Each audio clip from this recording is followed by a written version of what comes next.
I, Joseph Robinette Biden Jr., do solemnly swear that I will faithfully execute the office of President of the United States office of President of the United States and will, to the best of my ability, preserve, protect, and defend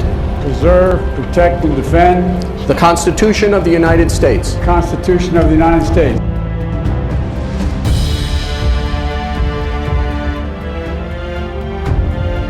नमस्कार, मैं हूं आपके साथ नम्रता। जो Biden एक ऐसे नेता जो करीब 50 साल से राजनीति में है, सबसे कम उम्र में अमेरिकी सीनेट के सदस्य बने, अमेरिका जैसे देश का राष्ट्रपति बनने की जी तोड़ कोशिश की, 2 बार राष्ट्रपति बनते बनते रह गए, लेकिन इसके बावजूद उन्होंने हार नहीं मानी और अब जब वो राजनीति के आखिरी पड़ाव पर हैं तो अमेरिका की जनता ने उन्हें आखिरकार विश्व के सबसे ताकतवर देश और सबसे पुराने लोकतंत्र अमेरिका में राष्ट्रपति बना ही दिया। इस पद पर पहुंचने के लिए जो बाइडन ने जितना संघर्ष किया वो दूसरे नेताओं के लिए एक मिसाल है कि कोशिश करने वालों की कभी हार नहीं होती। सत्ता के शीर्ष पर पहुंचने की जो बाइडन की इसी मेहनत और लगन ने महिंद्रा ग्रुप के चेयरमैन आनंद महिंद्रा का दिल जीत लिया। 20 जनवरी को अमेरिका के 46वें राष्ट्रपति के तौर पर शपथ लेने वाले जो बाइडन इस देश के सबसे अधिक उम्र वाले राष्ट्रपति बने हैं। Please raise your right hand and repeat after me. I, Joseph Robinette Biden Jr., do solemnly swear I, Joseph Robinette Biden Jr., do solemnly swear that I will faithfully execute the office of President of the United States office of President of the United States and will, to the best of my ability, preserve, protect, and defend the Constitution of the United States. the Constitution of the United States. So help you God. So help me God. Congratulations, Mr. President.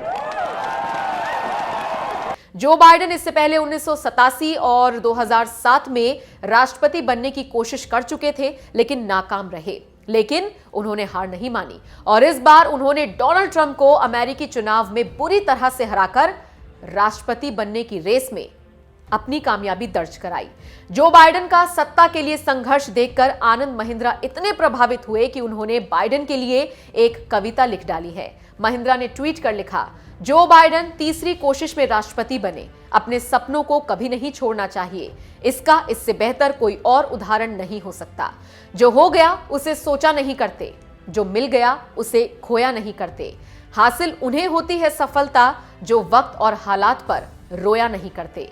America के 46वें राष्ट्रपति बने जो Biden 25 साल की उम्र में राजनीति में आए थे और 29 साल की उम्र में उन्होंने सीनेट का चुनाव लड़ा, लेकिन इसके बाद उनकी जिंदगी में एक हादसा हुआ और 18 दिसंबर 1972 को एक कार दुर्घटना में उन्होंने अपनी पत्नी और 13 महीने की बेटी को खो दिया।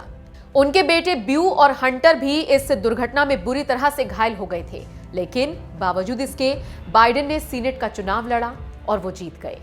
5 जनवरी 1973 को उन्होंने अस्पताल के बेड से ही डेलावेयर के सांसद के तौर पर शपथ ली। तब उनके दोनों बेटे भी उनके साथ अस्पताल में ही भर्ती थे। अपने बेटे के साथ ज्यादा समय बिताने के लिए वो वॉशिंगटन डीसी नहीं गए, बल्कि वो रोज ट्रेन से डेलावेयर के विल्मिंगटन से वॉशिंगटन तक का 179 किलोमीटर लंबा सफर तय किया करते थे और वो 30 वर्षों तक इसी रूट पर ऐसे ही ट्रेन से सफर करते रहे। बाद में विल्मिंगटन के रेलवे स्टेशन का नाम ही बाइडन के नाम पर रख दिया गया। जो बाइडन आज अमेरिका के 46वें राष्ट्रपति बने हैं तो इसके पीछे उनका कठिन संघर्ष ही है। इससे पहले 1987 में वो राष्ट्रपति बनने की दौड़ में शामिल हुए थे, लेकिन किसी दूसरे नेता का भाषण कॉपी करने का आरोप लगने के बाद उन्हें पीछे हटना पड़ा। इसके बाद साल 2007 में भी वो एक बार फिर अमेरिका के राष्ट्रपति बनने की दौड़ में शामिल हुए। हालांकि इस बार भी उन्होंने अपनी उम्मीदवारी वापस ले ली थी, लेकिन इस बार वो तत्कालीन राष्ट्रपति बराक ओबामा के साथ उपराष्ट्रपति के तौर पर व्हाइट हाउस पहुंचे और अब वही जो बाइडन अमेरिका के राष्ट्रपति हैं। उनके शपथ ग्रहण में खुद अमेरिका के पूर्व राष्ट्रपति बराक ओबामा अपनी पत्नी मिशेल ओबामा के साथ शामिल होने व्हाइट हाउस पहुंचे। I, Joseph Robinette Biden Jr., do solemnly swear that I will faithfully execute the office of President of the United States and will, to the best of my ability, preserve, protect, and defend preserve, protect, and defend the Constitution of the United States the Constitution of the United States